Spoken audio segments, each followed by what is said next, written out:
Students, इस lecture में हम लोग वेन डायग्राम की बात करेंगे और ऑपरेशन ऑन सेट की बात करेंगे। जैसे ऑपरेशन ऑन सेट का मतलब यूनियन, इंटरसेक्शन, कॉम्प्लीमेंट, इस तरीके से, डिफरेंस ऑफ सेट। जैसे हम लोग यूलर वेन डायग्राम की बात करते हैं, कुछ बुक्स में ना वेन डायग्राम लिखा होता है बच्चों, जबकि मेन हेडिंग होती है यूलर वेन डायग्राम। कहते हैं इस डायग्राम को जनरली सबसे पहले तो यूलर मैथमेटिशियन थे, उन्होंने डिस्कस किया था। देन आफ्टर दैट वेन ने किया था। और वेन ने किया क्या था, जब यूलर ने इसका कॉन्सेप्ट दिया तो उसमें कुछ करेक्शंस थे, तो वेन ने वो करेक्शन किए थे, इसलिए उन दोनों का कंबाइंड हेडिंग हो गया क्या, यूलर वेन डायग्राम, क्योंकि इस डायग्राम के लिए ना दोनों का योगदान था। चलिए, अभी ये जो यूलर वेन डायग्राम है जनरली क्या रिप्रेजेंट करता है, कहते हैं relation between two set. It is not necessary कि टू सेट हो, टू से ज़्यादा भी हो सकते हैं, ठीक है। सेट के बीच में आपस में क्या रिलेशन है, इसको रिप्रेजेंट करता है। इन यूलर वेन डायग्राम जनरली कहते हैं यूनिवर्सल सेट को हम लोग रेक्टेंगल से डिनोट करते हैं, और किसी यूनिवर्सल सेट का से रिलेटेड जो सेट होता है ना, उसको हम लोग सर्कल से रिलेट करते हैं। देखिए, जनरली हम लोग कहते हैं सेट के बीच में क्या क्या रिलेशन हो सकते हैं, मे बी वो इंटरसेक्टिंग सेट हो सकते हैं। ओके, जैसे ये आपका रेक्टेंगल, तो ये यूनिवर्सल सेट हो गया, और ये जो सर्कल्स हैं ये सेट को रिप्रेजेंट कर रहे हैं। तो ये जो इंटरसेक्टिंग सेट हैं इनको ओवरलैपिंग सेट भी कहते हैं। ओके, मे बी ऐसा हो सकता है जैसे ये आपका यूनिवर्सल सेट है, इसमें एक ये सेट हो गया, ठीक है, और एक आपका ये सेट हो गया। तो अभी इसको इनक्लोज्ड सेट कहेंगे कि एक सेट के अंदर भी एक सेट है। जैसे मान लीजिए ये यूनिवर्सल सेट है। अब ऐसा भी हो सकता है कि एक सेट यहाँ पर हो और एक सेट ऐसे हो, तो ये दोनों सेट आपके डिसजॉइंट सेट कहलाएंगे, नॉन इंटरसेक्टिंग सेट कहलाएंगे। ओके, बट ये नॉन इंटरसेक्टिंग सेट तो हैं, but externally non intersecting set हैं। तो ये इन लोग इन सेट्स के बारे में हम लोग डिस्कस करते हैं। जनरली ये होते क्या, इनके एग्जाम्पल क्या हैं। तो सबसे पहले इनक्लोज्ड सेट की बात करते हैं, जिसमें एक सेट के अंदर सेट होता है। जैसे एक एग्जाम्पल ले लिया, ए सेट है 1 2, बी सेट है 1 2 3 4। ओके, अब देखिए जनरली ए सबसेट है बी का यहाँ पर, क्यों, क्योंकि ए के जो एलिमेंट है 1 2 वो बी में प्रेजेंट है, बी में 1 2 3 4 है। ओके, तो हम बोलेंगे कि ए सबसेट है बी का, it means A is enclosed in set B. जैसे यहाँ पर ए सेट आपका था 1 2,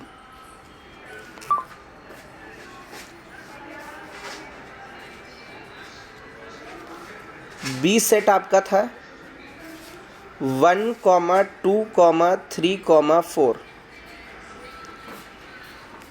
अब जनरली हम लोग यहाँ पर देखें कि ए जनरली क्या है, बी का सबसेट है, ए इज सबसेट ऑफ बी। तो इसका वेन डायग्राम हम लोग बनाए, जैसे ये आपका यूनिवर्सल सेट हो गया, ये यूनिवर्सल सेट हो गया। अभी ये ए सेट है, ए सेट में जनरली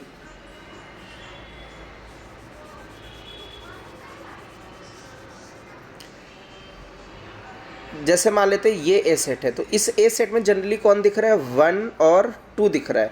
ओके, तो ये ए सेट हो गया। अभी कह रहे हैं कि एक बी सेट है, ये मान लीजिए ये बी सेट है। अब देखिए ए सेट फुली बी सेट के अंदर है, ये बी सेट है। ओके, अब बी सेट में कौन है, 1 2 3 4, तो 1 2 पहले से लिखा है, 3 4 और लिख दिया।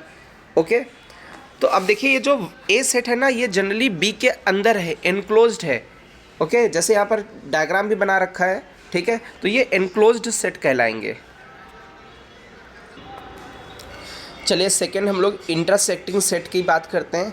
Generally intersecting set overlapping set भी कहलाते हैं। जैसे एक एग्जांपल लें, ए सेट है 3 4 5, बी सेट है 3 6 7। ओके, तो जनरली इन दोनों सेट में कुछ कॉमन है। कौन सा एलिमेंट कॉमन है, 3। तो हम बोलेंगे जब कॉमन एलिमेंट्स होते हैं तो बोलते हैं कि ये इंटरसेक्टिंग सेट है, एक दूसरे के ऊपर ओवरलैप करेंगे।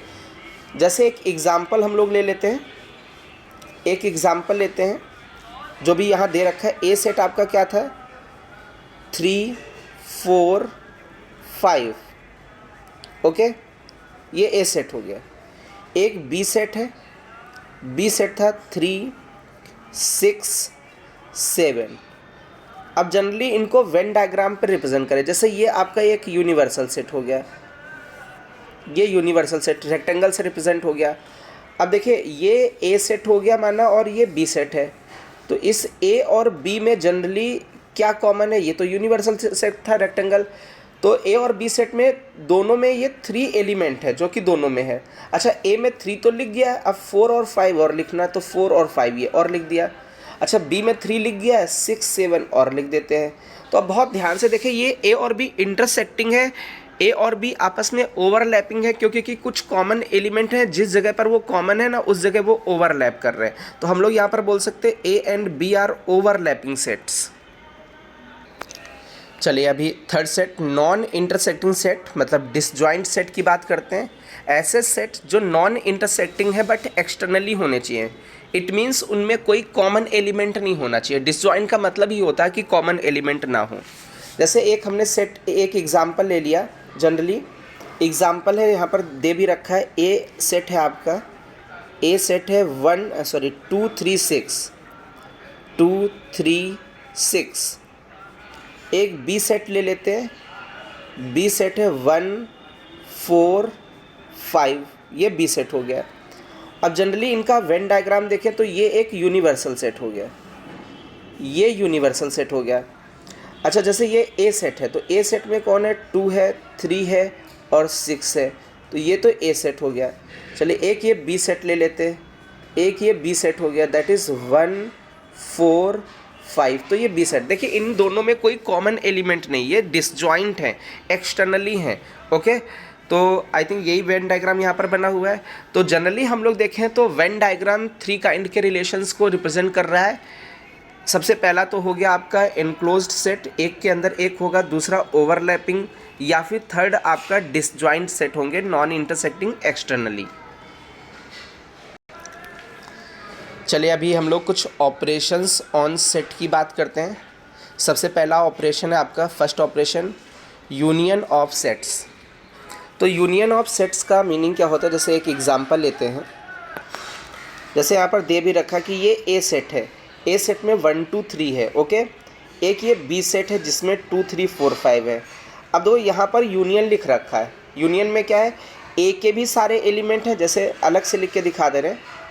ए सेट आपका कौन सा था, ए सेट में आपका 1, 2, 3 है। जनरली बी सेट देखें तो बी सेट में 2, 3, 4, 5 है। अभी हम लोग ए यूनियन बी लिखना चाहते हैं। ए यूनियन बी का मतलब ए के सारे एलिमेंट पहले तो लिख लो, 1, 2, 3 ये ए के हो गए। साथ में बोलते हैं ए के तो सारे होंगे ही होंगे प्लस बी के भी होंगे, तो बी के एलिमेंट 2, 3 तो पहले से लिख गया, 4 और 5 और लिख दीजिए। तो यूनियन का मतलब होगा कि ए के भी सारे एलिमेंट हो और बी के भी सारे एलिमेंट हो। ओके, तो यहाँ पर देखें एक डेफिनेशन भी लिख रखी है, जैसे लिखा the union of 2 sets A and B is the set of all those elements which are either in A or B. कह रहे हैं कि यूनियन 2 सेट का यदि ले रहे हैं तो उसमें कहते हैं या तो वो एलिमेंट ए से आएगा या तो वो बी से आएगा जो यूनियन सेट में होगा। अभी इसको रिप्रेजेंट कैसे करते हैं, ए यूनियन बी ये लिखा है, ए प्लस बी से भी रिप्रेजेंट कर सकते हैं। अच्छा, या फिर ए और बी से, या फिर आइदर ए और बी से रिप्रेजेंट कर सकते हैं। इसको पढ़ने का तरीका क्या होता है, ए यूनियन बी बोलो या फिर ए कप बी बोल दे या तो ए जॉइंट बी बोल दे। अब जैसे हम लोगों ने अभी यूनियन की डेफिनेशन देखी थी, ए यूनियन बी, तो कहते थे जो एलिमेंट होगा ए में होगा या फिर और बी में होगा। ओके, और की जगह हम लोग ऐसे भी बोल सकते हैं, ये इस तरीके का सिंबल और की जगह यूज़ कर सकते हैं, जैसे यहाँ पर यूज़ भी किया गया ये, ठीक है।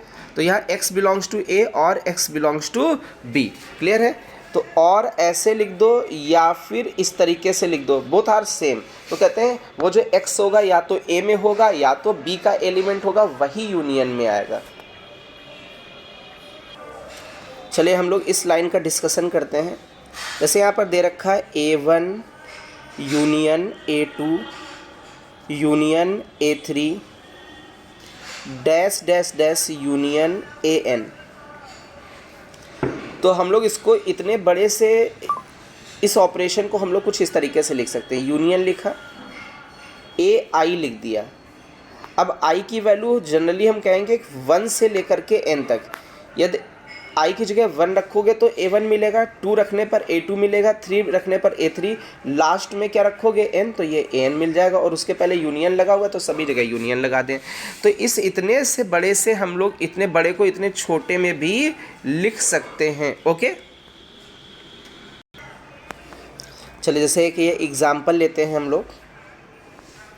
यहाँ पर ए सेट दे रखा है 135 और बी सेट दे रखा है 579। तो हम इसका यूनियन निकालें, ए यूनियन बी। तो हमें पता है कि ए यूनियन बी का मतलब ए के सारे एलिमेंट लिखे। तो ए में कौन है, 1 है, 3 है और 5 है। ओके, अच्छा बी में देखें कौन है, तो बी में 5 है, तो 5 तो पहले से लिख गया, 7 है और 9 है। तो इसमें देखिए यूनियन में ए के भी सारे एलिमेंट लिख गए 135 और बी के भी सारे एलिमेंट लिख गए 579। तो ये यूनियन हो गया। अब इसके वेन डायग्राम की बात करें। अब देखो भाई, वेन डायग्राम में क्या होता है कि जो यूनिवर्सल सेट होता है ना, उसको एक रेक्टेंगल से डिनोट करते हैं। मान लीजिए ये एक रेक्टेंगल है, ओके, इसको ये यूनिवर्सल सेट हो गया। अब इसमें एक तो ये ए सेट हो गया और ये आपका बी सेट हो गया। अब इन दोनों में कोई कॉमन दिख रहा है, हाँ दिख रहा है, ये 5 हो गया। ओके, अच्छा ये ए सेट था तो ए में और कौन होना चाहिए, 5 तो पहले से लिख गया, 1 3 और होना चाहिए, ये भी लिख गया। चलिए ये यदि बी सेट है तो इसमें 5 पहले से लिखा है, इसमें 7 और 9 और होना चाहिए। अब देखिए ए यूनियन बी में कौन था, 1 3 5 7 9। तो कह रहे जिन जिन पोजीशंस पर 1 3 5 7 9 होगा वही आपका यूनियन कहलाएगा। तो यहाँ पर हम लोग यूनियन का सैडेड पोर्शन देख लेते हैं। देखिए यूनियन का मतलब होता है ए के भी सारे एलिमेंट ले लिए, ये ए के सारे एलिमेंट लिख गए, ओके, ये सैडेड पोर्शन में आ गए। और बी के भी सारे एलिमेंट, देखिए ये बी के सारे एलिमेंट सैडेड पोर्शन में आ गए।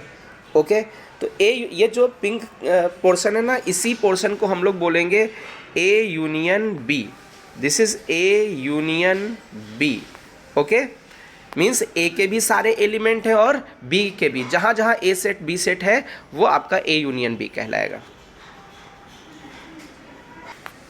और जनरली हम लोग यहाँ पर देखें इसमें, तो इसमें क्या है कि ये सेट आपके ओवरलैपिंग सेट हैं, क्योंकि इसमें कुछ कॉमन है एलिमेंट। कौन कॉमन है, 5, तो वहाँ पर ये दोनों सेट आपस में ओवरलैप कर रहे हैं। चलिए अभी हम लोग सेकेंड एग्जाम्पल लेते हैं एनक्लोज्ड सेट्स का। चलिए इसमें क्या है, मान लेते हैं ये सेकेंड एग्जाम्पल लेते हैं। ए सेट में 1 2 है, ओके, ए सेट में 1 2 हो गया और बी सेट में 1 2 3 हो गया। तो अभी इन सेट को हम लोग देख लेते हैं। इसका पहले तो यूनियन निकाल लेते हैं। चलिए इनका यूनियन निकालते हैं। तो ए यूनियन बी, तो ए यूनियन बी क्या होगा कि ए के भी सारे एलिमेंट ले लें। तो ए में कौन है, 1 और 2। चलिए बी के भी सारे एलिमेंट लेने, तो बी में 1 2 3 था, तो 1 2 तो पहले से लिखा है और 3 भी लिख दिया। क्लियर है। तो देखिए ये ए के 1 2 आ गए और बी के कौन से एलिमेंट थे, 1 2 3, ये इनके भी आ गए। तो अभी हम लोग देखें कि अभी इनका ये यूनियन आ गया। अभी इसका वेन डायग्राम बनाते हैं। तो वेन डायग्राम में क्या होगा, जैसे ये आपका यूनिवर्सल सेट है, रेक्टेंगल से रिप्रेजेंट हो गया। अब इसमें जैसे ये एक ए सेट हमने लिखा, तो ए सेट में कौन है, 1 और 2 है, तो ये ए सेट हो गया। अभी हम जनरली बी सेट दिखाना चाहें तो जैसे ये बी सेट है, ओके, तो अब बी सेट में कौन है, 1 2 3, तो 1 2 पहले से लिखा, 3 और लिख दे। ओके, तो कहते हैं इसका यदि यूनियन का ये यूनियन का, ये पहले तो ये कैसे हैं, इनक्लोज्ड सेट है, इनका यूनियन का साइडेड पोर्शन दिखाना चाहें तो जहाँ जहाँ 1 2 3 जिस पोर्शन में होंगे वो पोर्शन आपका यूनियन का होगा, साइडेड पोर्शन। तो ये आपका हो जाएगा। देखिए ये पोर्शन यहाँ पर ये वाला ए का है। अच्छा ये वाला पोर्शन है ये बी का है, ओके, ये बी का है। तो जितना ये पिंक कलर का है ये आपका ए यूनियन बी कहलाएगा। ओके, इस ए यूनियन बी में देखिए इस पिंक पोर्शन में ओनली 1 2 3 दिख रहा है। और ये सेट कैसे सेट हैं, ये आपके सेट इनक्लोज्ड सेट है। ओके, कैसे सेट हैं, इनक्लोज्ड सेट है। तो ये आपका, इसके आगे हम लोग लेते हैं कुछ ऐसे सेट लेते हैं जो डिसजॉइंट सेट होंगे, उनका यूनियन निकालते हैं। चलिए अभी हम लोग एग्जाम्पल लेते हैं। ए सेट है 1 3 5, बी सेट है 2 4 6। इसका यूनियन लिखें ए यूनियन बी, तो जनरली हम लोग बोलेंगे ए के सारे एलिमेंट लिख दें, तो ए के सारे एलिमेंट मतलब 1 3 5 लिख दिए। अच्छा, बी के भी सारे एलिमेंट लिखने हैं तो 2 4 6 लिख दिया, तो ये ए यूनियन बी हो गया। चलिए वेन डायग्राम में इसको दिखाते हैं। ये तो यूनिवर्सल सेट हो गया, ओके। अब इसमें ये ए सेट दिखा देते हैं। ए सेट में कौन है, 1 3 5, ये ए सेट हो गया, ओके। और ए और बी में कोई कॉमन नहीं, तो बी डिसजॉइंट सेट होगा। जैसे ये बी सेट है, बी सेट में 2 4 6, तो हम कहेंगे ए यूनियन बी तो वो पोर्शन होगा जहाँ 1 3 5 2 4 6 सब होंगे, ओके। तो इसका सैडेड पोर्शन देखते हैं। तो अभी देखो ये 1 3 5 तो इस पोर्शन में लाइक कर रहा है, 1 3 5 इस पोर्शन में लाइक कर रहा है, और 2 4 6 इस पोर्शन में लाइक कर रहा है,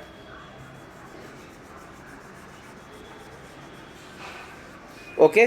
तो ये जो रेड पिंक पोर्शन है ना, इसमें 1 3 5 जहाँ जहाँ लिखा 2 4 6, यही ये सैडेड पोर्शन आपका यूनियन को रिप्रेजेंट करेगा। जैसे यहाँ पर ये यूनियन है, ओके, ये सैडेड पोर्शन हो गया। यहाँ पर ये इतना पूरा ये यूनियन कहलाएगा। इसमें जहाँ जहाँ ए और बी सेट हैं वो यूनियन कहलाएगा। तो ये डिसजॉइंट सेट थे, ओके। चलिए एक एग्जांपल और लेते हैं। इसमें 3 सेट हैं। ऐसे मान लेते हैं ए सेट है आपका 1 2 3, ओके। बी सेट है आपका 2 3 4 5, और सी सेट है 7 8। तो A union B union C निकालना है, तो हम कहेंगे ए के सारे एलिमेंट लिख लो, तो 1 3 लिख गए। अभी हम बोलेंगे बी के सारे एलिमेंट लिख लो, तो 2 3 तो पहले से लिखे हैं, 4 5 और लिख दिया, तो ये बी के सारे एलिमेंट लिख गए। अभी सी के भी लिखने, तो ये 7 8 आ गए। तो A union B union C क्या हो गया, 1 2 3 4 5 7 8।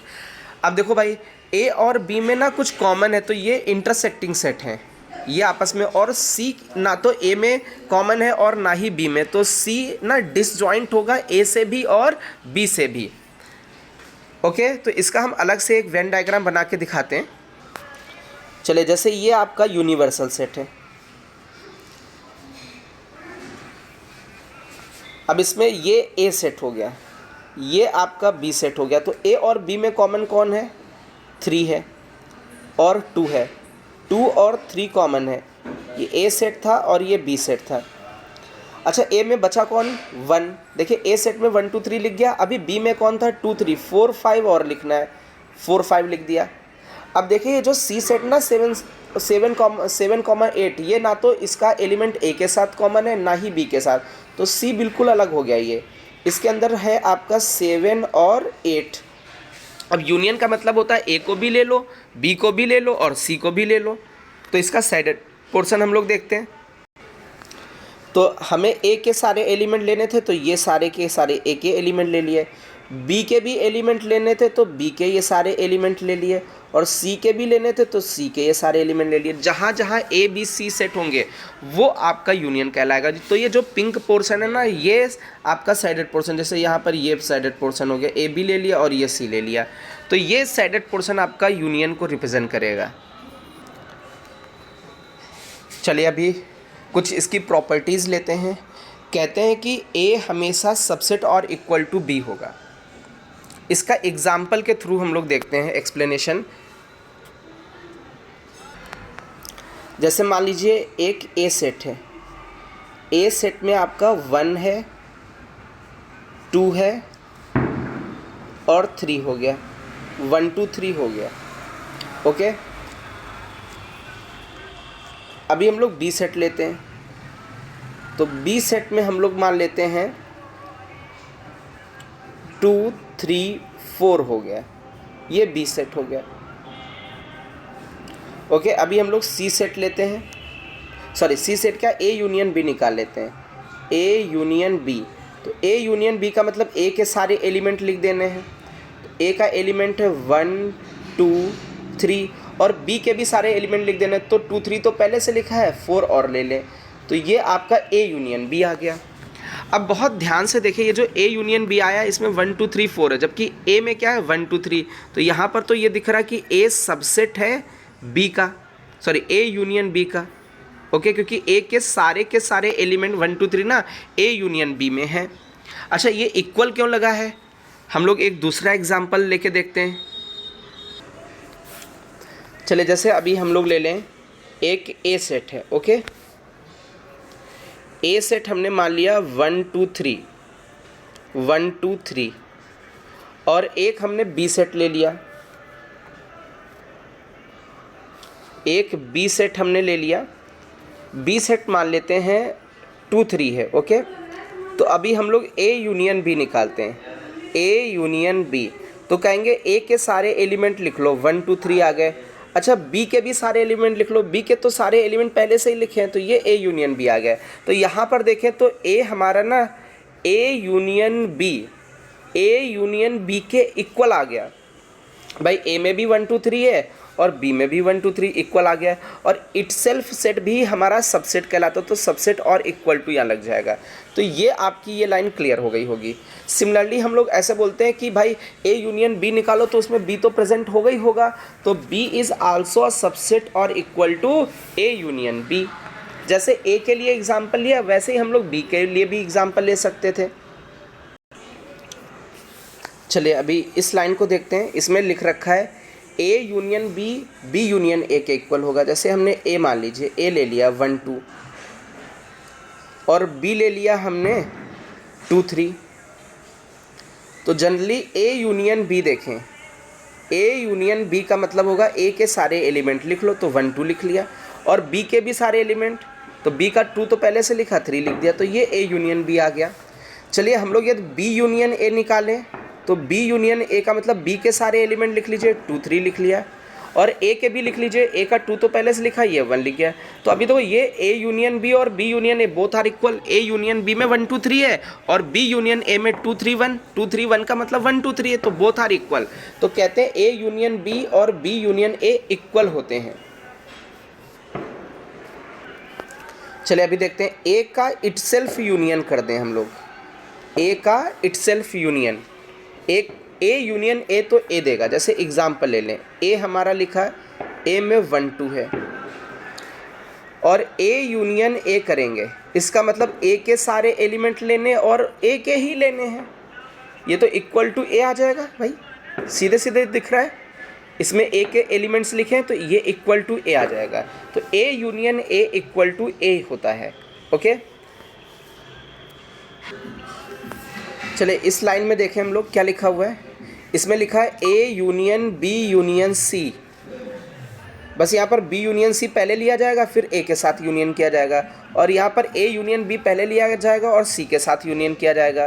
तो ये इक्वल होते हैं। एक एग्जाम्पल के थ्रू इसको देख लेते हैं। जैसे मान लीजिए ये ए सेट है, ए सेट में 1 2 है, और बी सेट में आपका 2 है, और सी सेट में ना 3 है। तो अभी बोला जाए कि ए यूनियन बी निकालो, तो ए यूनियन बी का मतलब होगा कि ए के भी सारे एलिमेंट ले लिए और बी के भी ले लिए, तो इसमें ए और बी के दोनों के लिखे। ये बोला जाए बी यूनियन सी निकालो, तो बी यूनियन सी का मतलब हो जाएगा आपका बी और सी के एलिमेंट ले लो, तो 2 3 हो गया। अब जैसे आपसे बोला जाए A union B union C निकालो, इसका मतलब ए सेट का और बी यूनियन सी का, इन दोनों का यूनियन कर लें। तो ए में तो 1 2 3 था, सॉरी 1 2 था, और बी यूनियन सी में 2 3 था, तो 2 तो पहले से लिखा, ये 3 आ गया। तो A union B union C 1 2 3 हो गया। सिमिलरली यदि हम आपसे बोलें A union B union C निकालना है, इसका मतलब ए यूनियन बी पहले लिखा, तो ए यूनियन बी मतलब 1 2, और सी में कौन है, सी में आपका 3 है, तो इनका यूनियन लोगे तो क्या लिखोगे 1 2 3, तो बात इक्वल आ जाएगी, ओके। तो हम लोग यहाँ से कह सकते हैं A union B union C equal to A union B union C. चलिए अभी इस पॉइंट का डिस्कशन करते हैं हम लोग। A union universal set. जैसे मान लीजिए किसी कंटेस्ट में हमने एक यूनिवर्सल सेट मान लिया 1 2 3 4 5 तक, ओके। अभी हम ए सेट मान लें, तो ए तो ए एक सबसेट होगा यूनिवर्सल सेट का। जैसे मान लिया 1 2 मान लिया। अभी बोले कि ए का यूनियन निकालना है यूनिवर्सल सेट के साथ, तो इसका मतलब होगा भाई यूनिवर्सल सेट के सारे एलिमेंट लिख लो, तो 1 2 3 4 5 ये तो सब लिख गए, ओके। अब कहेंगे ए के भी लिखो, तो ए के तो पहले लिख गए भाई 1 2, यूनिवर्सल सेट में खुद ही ए अपने आप आ जाता है। तो अब यहाँ पर ये बोलते हैं कि किसी भी सेट का अब जैसे यहाँ पर देखें तो ये जो इक्वल में आया ना, ये यूनिवर्सल सेट आया है। तो हम लोग बोलते हैं किसी भी सेट का ना, किसी भी, जैसे ये एक्स सेट है उसका यूनियन कर देना यूनिवर्सल सेट से, तो वो यूनिवर्सल ही सेट आएगा। यदि यूनिवर्सल सेट से कभी भी यूनियन किसी भी सेट का हो, ये याद रखना है, वो यूनिवर्सल सेट ही आएगा। चलिए अभी ए यूनियन फाई हम लोग देखते हैं। तो जैसे ए यूनियन फाई, तो ए में हमने माना थोड़ी देर के लिए यार ये 1 2 एलिमेंट है, ओके, और फाई का मतलब इसमें तो कोई नहीं है, तो ए का यूनियन करेंगे ना फाई के साथ, तो इसका मतलब ए के सारे एलिमेंट लिख दो, और फाई में तो कोई है नहीं तो कुछ लिखेंगे ही नहीं, इसका मतलब ये तो ए आ जाएगा। तो कहते हैं किसी भी सेट का यदि फाई के साथ यूनियन कर दो तो वही सेट आ जाता है, ये याद रखना है। तो ए का यूनियन किया गया फाई के साथ तो ऑब्वियस सा ए आएगा। चलिए यहाँ पर हम लोग देखते हैं ए सबसेट ऑफ बी। एक ए सेट है, जैसे माना कि 1 2 है, ओके, ए सेट बी का सबसेट है, इट मीन्स ए के सारे एलिमेंट बी में प्रेजेंट होंगे। तो 1 2 3 अभी दिख रहा होगा ए सबसेट है बी का।